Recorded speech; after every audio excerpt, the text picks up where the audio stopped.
bénis. Que la grâce de Dieu soit sur l'Afrique et sur le peuple africain. L'Afrique est ce continent aimé de Dieu, considéré de Dieu. L'Afrique est arrivée à un moment où Dieu a pris un décret. Et le décret de Dieu pour l'Afrique s'appelle liberté et élévation. Je parle de la liberté parce que depuis longtemps, l'Afrique a été enchaînée dans les liens d'un très grand esclavage. Mais un esclavage qui a été orchestré par un esprit de domination satanique.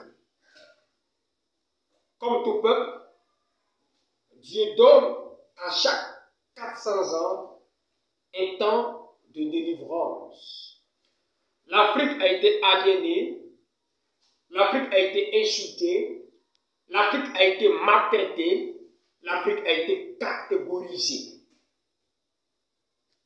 Mais ce que l'Africain noir doit retenir aujourd'hui, c'est que Dieu décide dans ces temps proches de positionner le peuple africain à un niveau très élevé.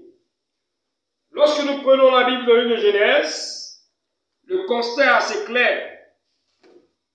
Joseph se jeta sur le visage de son père, Genèse chapitre 50, pleura sur lui et lui donna un baiser.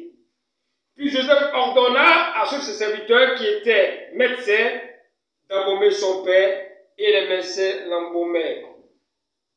Les médecins embaumaient Iscaël et il eut fallu 40 jours. En effet, c'est le temps qu'il faut pour embaumer les Égyptiens. Les Égyptiens le pleuraient 70 jours. Quand le jour du deuil fut passé, Joseph s'adressa aux gens de la cour du Pharaon et leur dit: si je peux obtenir de vous cette faveur, parlez, je vous en prie. En ce temps, au Pharaon, mon père m'a fait prêter serment disant: je vais mourir, tu me sémileras dans la tombe que j'ai creusée au pays de Canaan. Je voulais donc y monter pour enseigner mon père, puis je reviendrai. Le Pharaon répondit: monte et ensevelis ton père. Comme il en a fait le serment, je dois monter pour enseigner son père. Avec lui montaient tous les sept du Pharaon, anciens de sa cour, tous les anciens du pays d'Égypte, toute la famille de Joseph, ses frères et la famille de son père.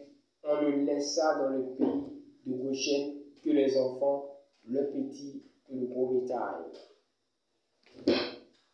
C'est une histoire intéressante, l'histoire de Joseph. Beaucoup d'étudiants de la Bible ont la connaissance de cette histoire. Une histoire magnifique.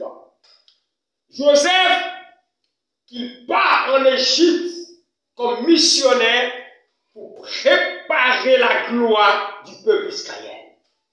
Joseph qui part en Égypte pour faire asseoir Israël. Joseph qui part en Égypte pour que la destinée prophétique d'Israël soit accomplie. Je parle aux politiciens africains. Vous êtes Joseph. Je parle aux personnes qui veulent s'engager dans la politique en Afrique. Vous êtes Joseph. Une onction va descendre sur l'Afrique qui arrive à partir de 2022, 2023, 2025.